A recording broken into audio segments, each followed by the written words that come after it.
السلام علیکم. آج میں ایک نئی ویڈیو کے ساتھ حاضر ہوں. چلے سننے کے لیے تیار ہو جائیں. یہ جو واقعہ آپ کو سنائی نہیں ہوں میں، یہ طالوت کا ہے. بنی اسرائیل کا نظام یوں چلتا تھا کہ ہمیشہ ان لوگوں میں ایک بادشاہ ہوتا تھا، اور جو ملکی نظام چلاتا تھا، اور ایک نبی ہوتا تھا جو نظام شریعت اور دینی امور کی ہدایت رہنمائی کیا کرتا تھا اور یوں دستور چلاتا تھا. یہ بادشاہ یہود ابن یعقوب علیہ السلام کے خاندان میں رہتی تھی اور نبوت لاتی.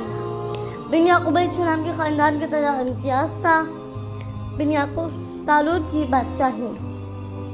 حضرت شمویل علیہ السلام جب نبوت سے سرفراز کیے گئے تو ان کے زمانے میں کوئی بادشاہ نہیں تھا، تو بنی اسرائیل نے آپ سے درخواست کی کہ آپ کسی کو ہمارا بادشاہ بنا دیجئے. تو آپ نے اپنی خداوندی کے مطابق طالوت کو بادشاہ بنا دیا، جو بنی اسرائیل میں سب سے زیادہ طاقتور اور سب سے بڑا عالم تھا، لیکن بہت ہی غریب اور مفلس تھا. چمڑا پکڑ کر یا بکریوں کی چرواہی کر کے زندگی بسر کرتا تھا. اس میں بنی اسرائیل کو اعتراض ہوا کہ طالوت شاہی خاندان سے نہیں ہے، لہٰذا یہ کیوں کر اور کیسے ہمارا بادشاہ ہو سکتا ہے؟ اس سے زیادہ تو بادشاہت کے حقدار ہم لوگ ہیں، کیونکہ ہم لوگ شاہی خاندان سے ہیں. طالوت کے پاس کچھ زیادہ مال بھی نہیں ہے.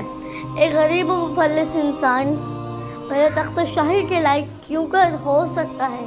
بنی اسرائیل کے اعتراض کا جواب دیتے ہوئے حضرت شمویل علیہ السلام نے یہ تقریر فرمائی کہ ترجمہ فرمایا، اسے اللہ نے تم پر چن لیا اور اسے علم اور جسم میں کشادگی زیادہ دی، اور اللہ اپنا ملک جسے چاہے دے، اور اللہ وسعت والا. ان سے ان کے نبی نے فرمایا اس کی بادشاہی کی نشانی یہ ہے کہ آج تمہارے پاس تابوت جس میں تمہارے رب کی طرف سے دلوں کا چین ہے. بادشاہ تھوڑی ہی دیر کے بعد 4 فرشتے اور صندوق کو حضرت شمویل علیہ السلام کے پاس رکھ دیا. یہ دیکھ کر تمام بنی اسرائیل نے طالوت کی بادشاہی کو تسلیم کر لیا، اور آپ نے بادشاہ بن کر نہ صرف انتظام ملکی سنبھالا بلکہ بنی اسرائیل کی فوج بھرتی کر کے قوم عمالقہ کے کفار سے جہاد بھی فرمایا. درس ہدایت. اس واقعے سے جہاں بہت سے مسائل پر روشنی پڑتی ہے، ایک بہت ہی واضح درس یہ ملتا ہے اللہ تعالیٰ کی پرست اور اس کی نوازش کی کوئی حد نہیں ہے.